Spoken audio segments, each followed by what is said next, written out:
Hello, my name's Ariele Sieling, and I was supposed to do a presentation today for the Maryland Writers Association in Prince George's County on women in publishing. But due to the, virus and all of the things that are going on, it has been canceled, possibly rescheduled. But since it's for National Women's Month, I thought maybe I should just go ahead and record the presentation, and then we can celebrate women in publishing separately in our own homes. So normally when I give a presentation, I don't really talk about myself too much. You can read about me on the internet. But today, since I'm talking about women in publishing, and I happen to be a woman in publishing, believe it or not, I thought I would, just briefly. So I'm Ariel. As I said, I am 32 years old. I have 18 books published, and I am 100% an indie author. And I have never tried to be a traditional publisher. I've never submitted to a traditional company. I've never really, that's just not what I'm interested in. I want to be indie, and I am indie all the way. I live in Baltimore. I'm married, and I have a giant dog and a couple cats. And I like walking in trees. So my husband and I moved to Baltimore about 3 years ago now. Before that, I lived in New Hampshire. And before that, I was in college. I have a bachelor's degree in communications and literature from the University of North Carolina, Chapel Hill. And I've done a lot of things since graduating. I, of course, graduated during the recession, so I did a lot of different part-time jobs. I worked in theater, I worked at a gym, I did lots of random freelance stuff.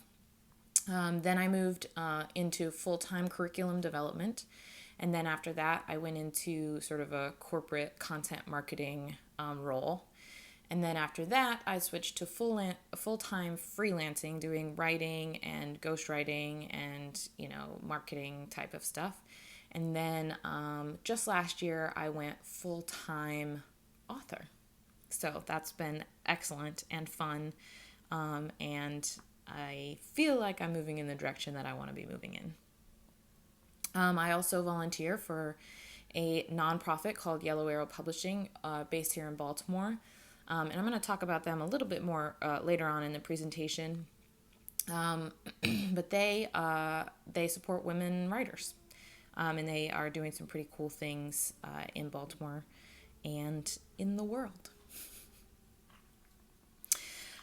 So let's talk about women in publishing for a minute. The first question is, what does it mean to be a woman in publishing, and how is it different than, being a man in publishing? So the first thing I did when I was doing research for this was to look at some of the statistics, because statistics are interesting. People say numbers don't lie. Numbers can lie. It just depends on how you are communicating about them. But I thought it'd be a good place to start. There are actually quite a few statistics related to women in publishing. I'm not going to go over all of them. And actually, since I'm doing this in video format, what I'm going to do is put my sources, I'll link to them in the description of the video so that you can go and do more reading and get more context for some of these numbers. So the first statistic I picked out is that this is from an article published by The Guardian. A study of more than 2 million books that were published between 2002 and 2012 revealed that titles by female authors are priced 45% lower than those written by men. And then they did do another equation where they accounted for the gender genre skew. So certain genres are more frequently written by women, like romance, and certain genres are more frequently written by men, like sci-fi. And even where they accounted for that, women still made 9% less. Of course, then you have to ask yourself, why are genres written by women priced so much lower than genres written by men? But that's a different question. So the next statistic is related to the New York Times bestseller list. So the New York Times bestseller list has been around for like 60 or 70 years now. In the 1950s, books by women consistently made up about a quarter, 25%, of the New York Times bestseller list. And of course, that's not really surprising, given history. Throughout the 60s and 70s, female representation on the list fluctuated, and the rate of books by women got as high as 38% in 1970 and as low as 14% in 1975.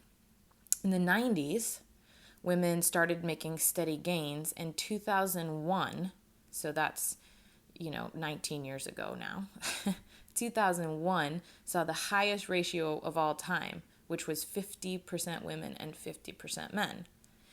However, it hasn't hit that 50-50 ratio since, and the New York Times bestseller list has never featured more women than it's featured men. So related to that, every year the Vita count, and I will link to them because they have some really interesting information on their website. The Vita count organization goes through literary journalism outlets and tallies the genders of the writers whose books are featured and reviewed in, the different outlets. According to a recent study, in 2015, books by women made up less than 20% of books reviewed in the New York Review of Books, less than 30% in Harper's, 29% in the Atlantic, and 22% in the London Review of Books. That means that the books that are getting reviewed by these major outlets are like 80% by men, and that's a pretty significant skew. Another statistic, figures reported to the Government Equalities Office, I think that's in the UK, from Penguin Random House, Hachette, and HarperCollins revealed that while women make up almost 2/3 of the workforce in those companies, on average, men are paid more. Of course, this probably isn't surprising. We know, pretty much everyone knows that men are generally paid more than women in every industry. But sometimes you hope, especially since there are so many women authors, editors, agents.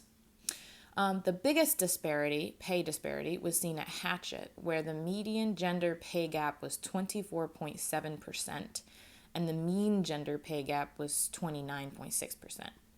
Hachette attributed the imbalance to issues including the higher number of men in senior roles, which I will also get to, the higher proportion of women in lower pay brackets, and the higher number of women working flexibly and part-time. When employees from the wider entity of the Hachette UK group were taken into account, which includes warehouse staff and other areas of the company, the difference was that women were only paid 15% less.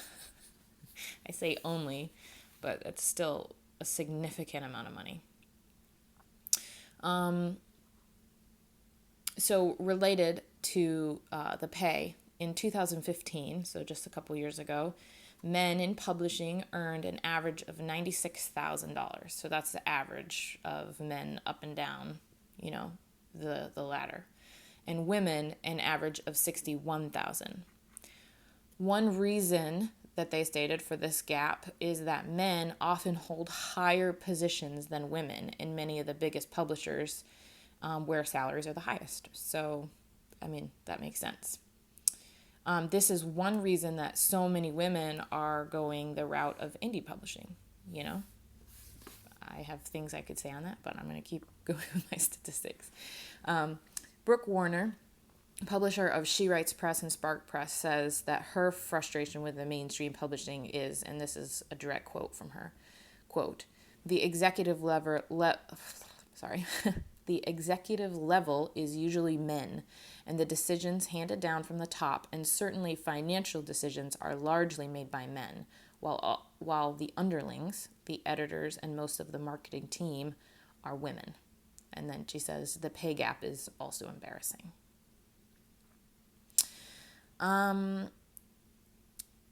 So one thing I just want to say, I do have a couple more statistics, but especially when it's related to money, the pay gap and men being in like the CEO type positions and making the decisions and who's deciding who to market and where to spend the company's money. These things actually have like pretty significant ripple effects. Women making less money means less independence, less financial independence. It means that, a male author whose books are priced more, it means they're making more royalties, which goes directly into impacting how they can provide for their families. A lot of even traditionally published authors now have to do their own marketing. And so if a male author gets paid more, it means they can invest more in their own marketing, which means that they can ultimately make more. And it sort of, has this looping effect. In sheer number, women, primarily straight white women, are the backbone of the publishing industry. Publisher Weekly's annual salary survey showed that women represented 74% of the publishing workforce in both 2015 and 16. The Lee and Low Diversity Baseline Survey of 2015 found that 78% of those working in publishing are cis women, of whom 88 are heterosexual and 88% are heterosexual and 79% are white. And then I have one more stat related to traditional, and then I want to talk about a couple indie publishing statistics. Though half of the boards of big publishing houses are comprised of women, in almost every case, they are in charge of the more traditional roles, publishing, communications, HR, or educational divisions. But when you look at the C-suites, like the CEO and the COO and the CFO, that's where the real power lies, the decision making, where the companies are going, how they spend their money. And there are almost no women in the C-suites of the major publishing companies. So let's look for a second at the indie publishing world, which has, as I'm sure you know, exploded in the last 10 years. I found the main report that I found information on the stats. It's a little bit harder to get statistics on in the indie publishing industry because with big companies, obviously they're tracking everything and they have all of that information at their fingertips. With indie authors, everybody's indie. Everyone's on their own, doing their own thing. And so it can be a lot harder to sort of collect that kind of information, although there are some groups who are working to do it. Author earnings they're gone now. Well, they're not gone, but the data that they were collecting is no longer accessible to your everyday person. But they had a lot of information. If you go to the Wayback Machine, you can see some of the stuff that they collected pre-2017 about how much money indie authors were making and what genres were making the most money and that kind of information. That was very interesting. Okay, so the report that I found was from an online publishing platform called Thick Shelf, like FIC Shelf. So a report from Thick Shelf found that authors doing the best in the medium, in independent publishing, tend to be women. So they looked at the most popular titles across the top self-publishing platforms like Blurb, Wattpad, CreateSpace, and Smashwords. CreateSpace did merge with Kindle Direct Publishing last year, so this is obviously before that. And Ficshell found that 67% of top-ranking titles were written by women. This compares with the top 100 traditionally published titles on Amazon, which was 61% were written by men. So in indie publishing, 67% of the top ranking titles were written by women, while in traditional publishing 61% of the top ranking are written by men. FicShelf also found that, quote, men are more likely to receive recognition for their work with preconceived notions of a literary canon and curated lists of top titles still dominated by male writers, end quote. Male authors accounted for 80% of titles in the Telegraph's 100 novels everyone should read, 85% of the Guardian's 100 greatest novels of all time, and 70% of the Telegraph's best books of 2014. Self-published author Alison Morton said, quote, there's definitely a gender disparity among traditionally published authors. More women buy, write, and read books in numerical terms, but more weight and status is given by publishers to books by male authors. With self-publishing, it's the effort by the individual that counts, irrespective of gender. In total, FicShelf looked at 227 best-selling self-published titles, a mix of fiction and nonfiction. When it focused on novels as opposed to nonfiction, the results showed that 81% of the bestsellers were written by women. So those are just some statistics. You can make of them what you will, draw what conclusions from them that you want to. But I find that oftentimes statistics can be kind of impersonal, and it can be a little bit hard to connect. At least for me, I'm a writer. Math is not really my thing. Statistics and numbers, it's like, oh, that's crazy. And then I immediately forget the numbers and the conclusions that those numbers, whatever.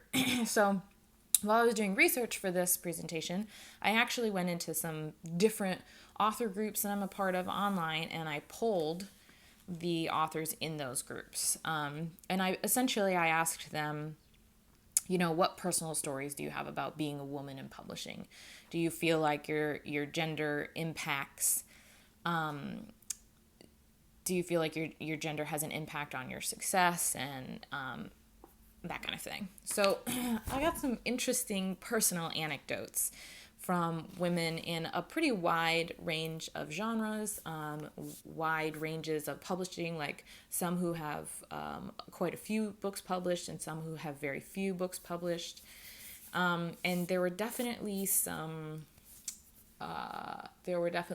themes in the things that they said.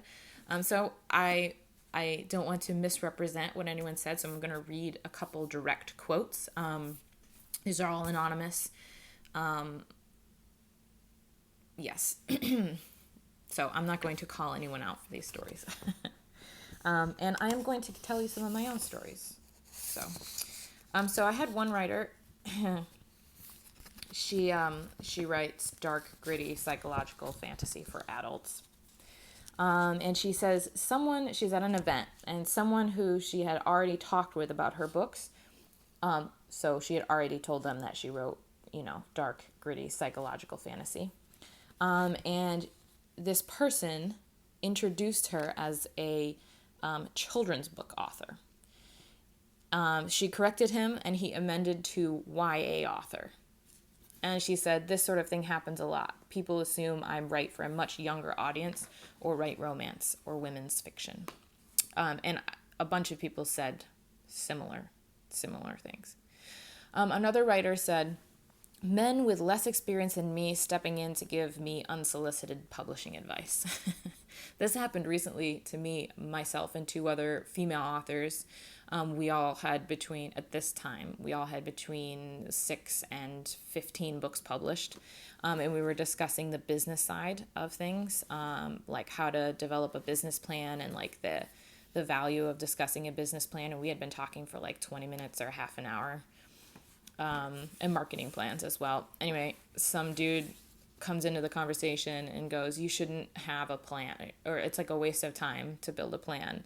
And we were like, what are you talking about? And he said, because I made a plan, a marketing plan in particular, when I launched my first book and it didn't work. So it's a waste of time for all of you.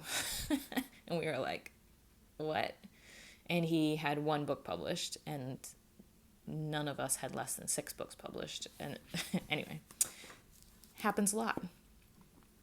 Another person said that when people find out what I write, which is dark horror, essentially for adults, they ask, what would your children think? Or what would your parents think? Or what would your husband think of that? Yeah. Another author said that people have said to her, quote, I don't really read female authors. Or, quote, I just can't relate to female main characters. I actually have a couple stories specifically related to this. One is that I was at a craft fair, and a man came up to my table, and he flipped through one of my books that has a female main character. And he said, he kind of like read the back, and he was like, well, obviously I can't buy this because it's too girly for my teenage grandson. I was like, she's literally fighting monsters in a post-apocalyptic universe. And it was just because the main character was female that he didn't want his grandson reading a book with a female main character. And I also have an opposite story. A man came up to my table at a Comic-Con, picked up the only book on my table with a male main character, read the back, and then said to me, I only read books with female main characters. And then I'm not going to buy this. And he just like put it down and walked away. It made me mad. Because he was basically saying, you're a real life female human being, but because you happened to write a book with one male main character, I'm not going to support you. And it's always weird because everyone's allowed to have their preferences. You know, I don't really read books with male main characters. But if I wanted to support an author who had a book with a male main character, I would just buy the book. I might even read it, even if it's like not my preference, you know? So it's just like all these like little weird interactions that sort of stick with you. I had another author who said that someone came up and looked at one of her books, also at an event in person. One of the things I find interesting about these things is that these aren't like random faces on the internet. These are real life people who are saying these things to your face. They saw that her books had female main characters and said, I don't like politics and feminism in my fiction. Which is a little bit ridiculous to say that because a book has a female main character, it automatically means that there's politics in the book. Another author said, and this is actually a theme that I've seen a lot of authors, female authors, talk about. Someone asked her, how do you juggle your writing time with your family and household duties? You're going to regret all that time you spend writing instead of playing with your children. And this author in particular followed it up with saying, you know, that generally is advice that you hear from people telling people with young kids, you know, you need to spend time with your kids, which isn't bad. But she told me her husband is also a writer, and she said no one's ever said that to him. And she's never heard that same comment directed at a male author. So that's sort of why she brought it up. Okay, so a non-binary person also commented on this, and they said, not a woman, but viewed as such 90% of the time. They said, I've noticed the vast majority of people expect that whatever you write, regardless of title or cover or branding, to be romance. They assume it's less complex. And femme authors are overwhelmingly misshelved, even in the big traditional companies, as YA. Everyone that I talk to who looks at my books assumes that the books I write are YA. Everyone.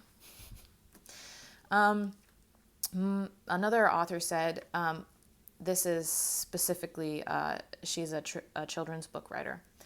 My experience in kid lit was that the industry was mostly women, yet for some reason, white males were elevated above everyone Every conference, book fair, etc. I attended had a white male as a keynote speaker. Then the SCBWI sexual harassment scandal broke, combined with hashtag own voices. You can go Google those and read more about what happened if you're not familiar.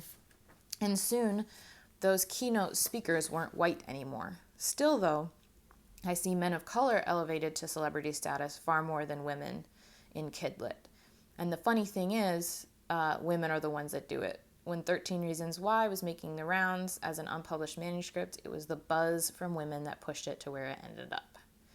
Not that it wasn't a good book, but I could show you a stack of middle grade books written by women that are 1,000 times better than what you've ever heard of, that you've never heard of. I do want to say, I'm not going to talk about, I'm not going to go into some of the more recent sexual harassment scandals that have happened in the industry, but they are prevalent. And some very big names that you may have heard of are often accused. Women have had some pretty negative experiences.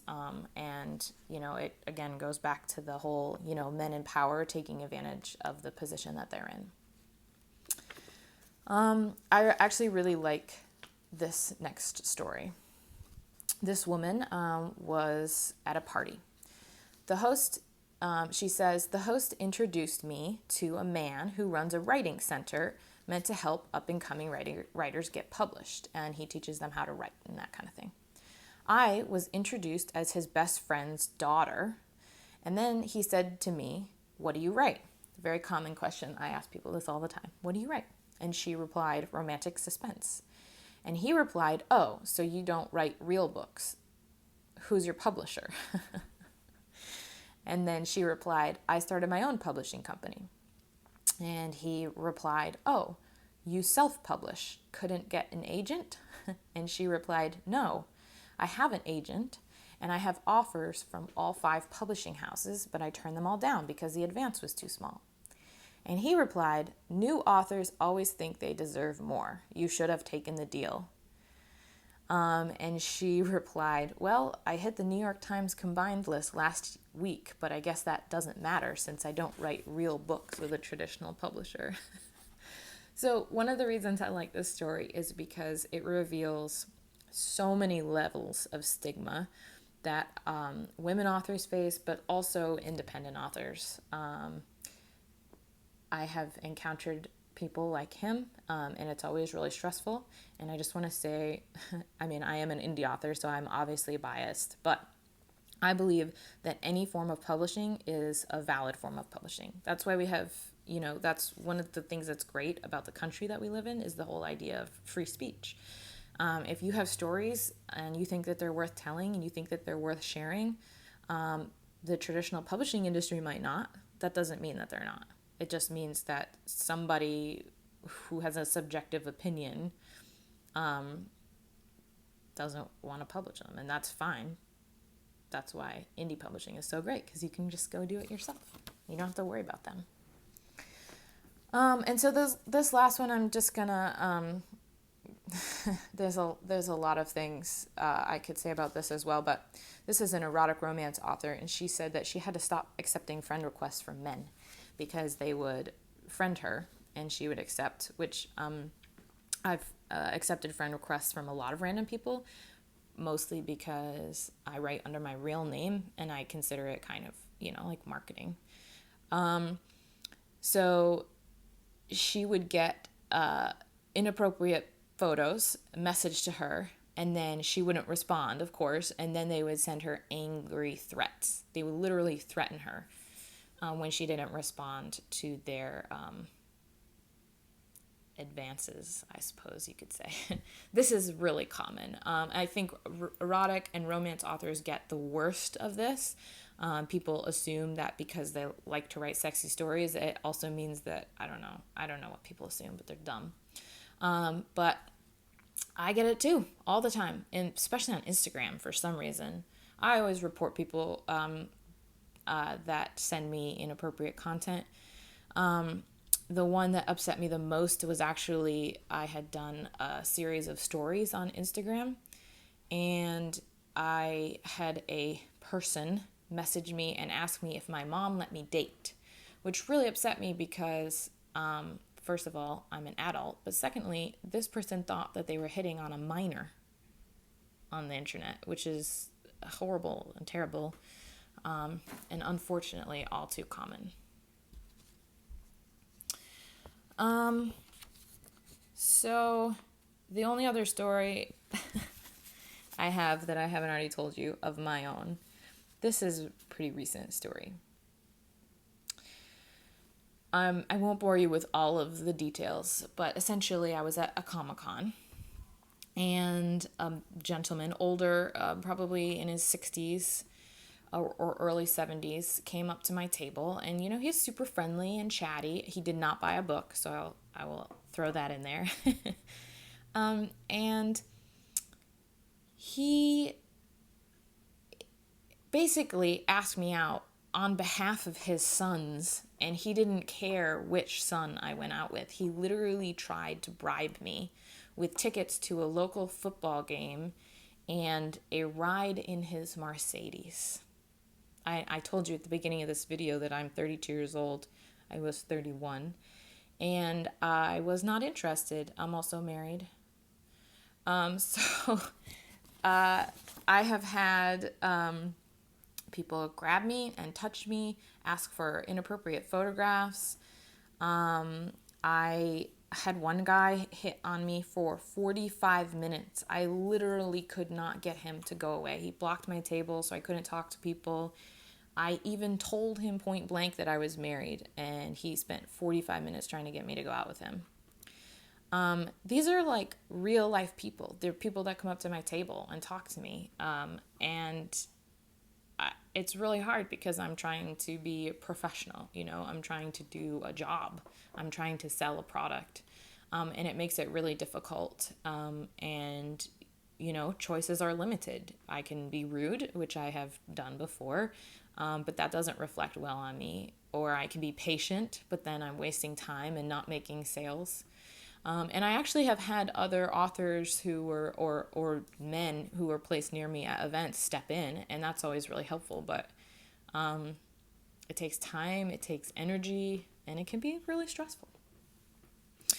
So the last part of my presentation is I want to talk about, what can we do? How can we make changes? I will say that, obviously in the last 50, 60, 70 years, things have improved a lot. They have improved so much, very significantly. It was 1972, I think, when women could finally get a credit card without a man signing for her, something like that. So we can get credit cards now and own property, and so we've definitely come a long way. But that doesn't mean that we've arrived. There's still a lot to be done and a lot that can be done. So what can we do? The very first thing I'm going to say is buy books from women authors. Buy my books. But seriously, buy books. Read them. Review them. It doesn't matter if they're indie published or they're traditionally published. Buy books from women, because if women are getting paid 45% less for their work, it's going to take a lot more sales for them to make what their male author equivalent is making.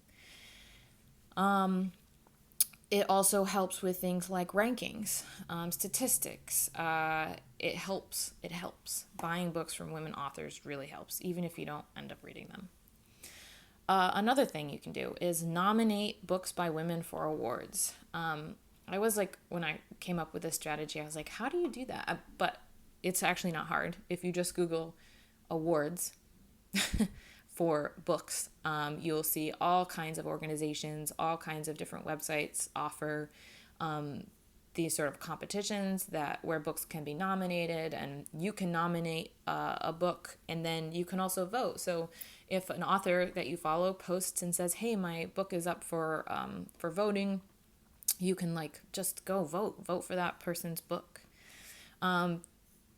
Awards mean visibility and credibility, and so even if they're stupid, the book could be amazing, and not have any awards, and it could also be terrible and have tons of awards. It's all very subjective and highly luck based.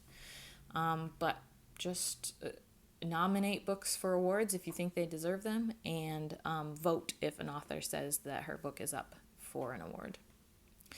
Another thing that you can do is complain. You can write letters to the editor of different publications. You can write reviews online of companies, and you can complain that you'd like to see more women honored with awards, that you'd like to see more featured books by women or featured books with female main characters. You can complain. So, if you feel inspired, then go for it.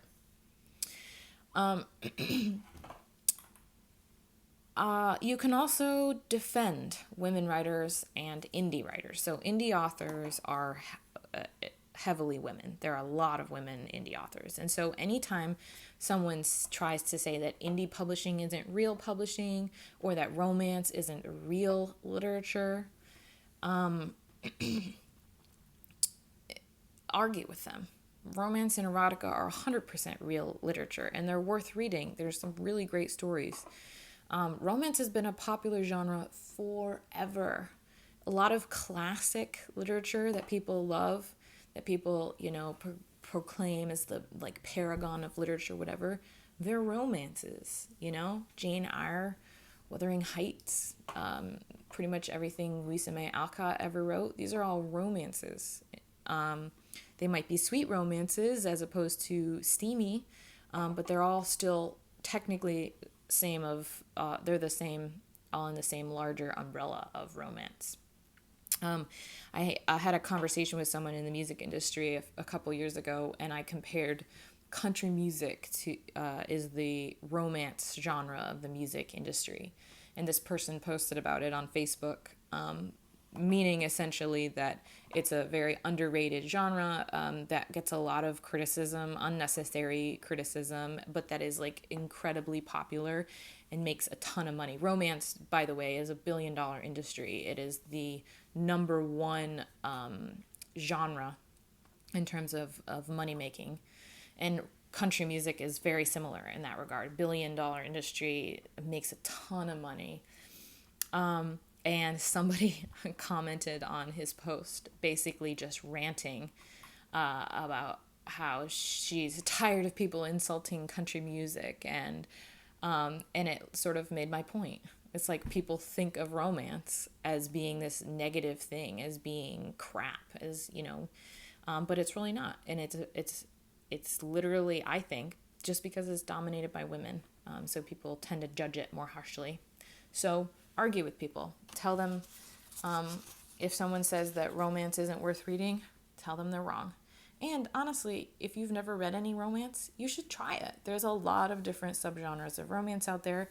I personally enjoy some romance. I don't read the steamy stuff, but sweet romance is really nice and fun. I read a ton of it when I was younger.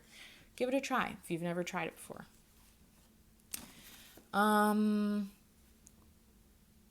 This is related. Stop, if you are guilty of this, stop talking about romance, young adult, children's, women's fiction, and memoir as being lesser than any other genre, because they are not. They are, yes, primarily written by women, but nothing about that should make them lesser. Yes. Another strategy. Money, again. A lot of authors have Patreons now. Patreon is a platform. It's basically called a tip jar for artists. And so you can go on to someone's Patreon and you can support them for $1 a month or $2 a month or $5, depends on how they set it up. Most have different sort of levels, kind of like Kickstarter. So if you sign up for $5 a month instead of $1, you might get a slightly different reward. So for example, in my Patreon, $1, gets you access to pictures of monsters that I drew, but $5, you get a postcard in the mail, that kind of thing. I'm behind on my postcards for February.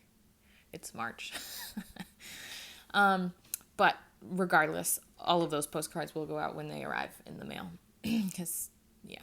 Okay. Anyway, so find women authors on Patreon and support them. $1 a month is $12 a year. Probably not even going to notice it. It's like 3 cups of coffee. And even if you subscribe to 3 or 4 of them, it's still not a ton of money, but it makes a huge difference to the authors that you're supporting.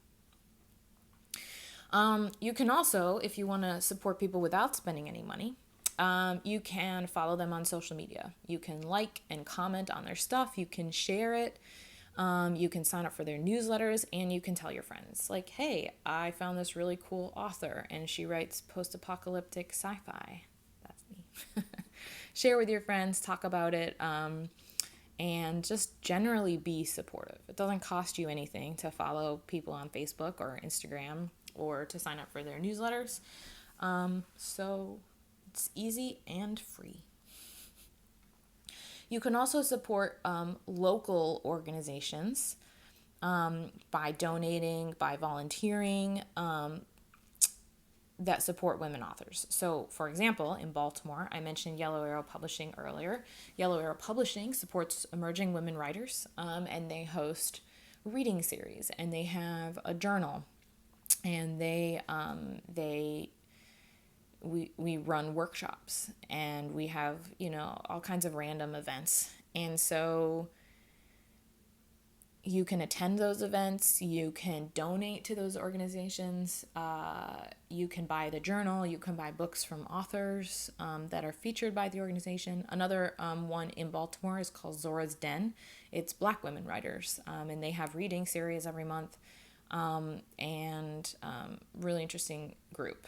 And even if you can't make it to these organizations' in-person events, you can, again, support them on social media. Follow them on Facebook, Instagram, Twitter, sign up for their newsletter, tell your friends about the stuff that they're doing.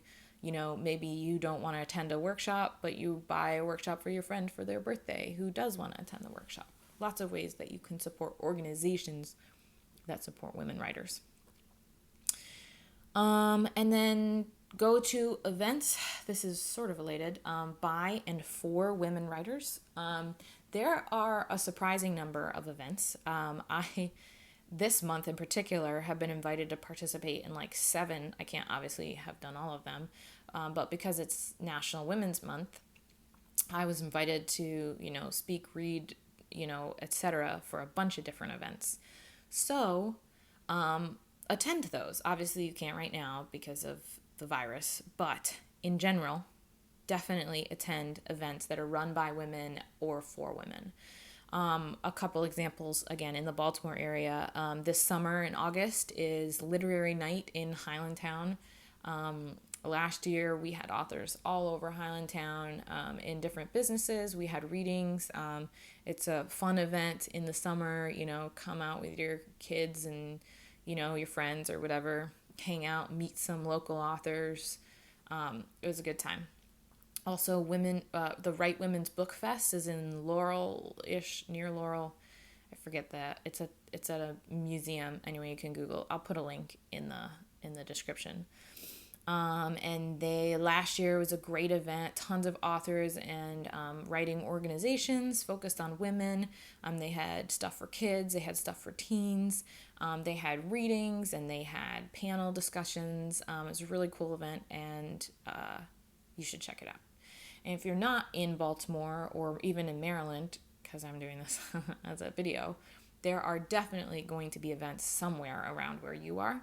Just do a little poking around, see if there's like a state level organization. Like here we have the Maryland Writers Association or the Eastern Shore Writers Association. Look for those types of things. Look for writing centers and start following and watching and seeing what they do and have done. And you will definitely come across some women-focused events. There are lots of ways in general to support women. That was just a list of 10 that I came up with on Wednesday. But I think that possibly the biggest thing that you can do to support women writers is to change your mind, to think about it more, to make supporting women a priority. Even if you don't, rush out tomorrow to buy books by women writers, I think that just kind of being present and making it a consideration is going to be the best thing. You know, it's not a giant shift overnight, but being aware of areas in your own mind where you might like the whole romance stigma thing. It's like if you're finding yourself being like, oh yeah, romance, right? Stop and be like, no, that's not the right way to think about this. Romance is a billion-dollar industry. Romance is a legitimate form of literature. Just try to think about it. Try to recognize the ways in which your mind might be, you might be pre-programmed to think a certain way, and try to change your mind. And then when you're faced with regular everyday choices like, oh, I'm at the bookstore and I'm debating buying this book versus this book, and this book is written by a woman and this one is by a man and I can only buy one, pick the one that's written by a woman. There are little tiny choices that you can make on a day-to-day or regular basis that can have a long-term ripple effects over time. Even if it feels like a small thing to you, if everybody did it, it could change everything. Anyway, that's the end of my presentation. I'm sorry that we weren't able to have it today, but probably better for us to all stay at home. Definitely. So if you have any questions, feel free to email me or shoot me a message on your preferred social media platform. Yeah. Thanks for watching, and hooray, women in publishing.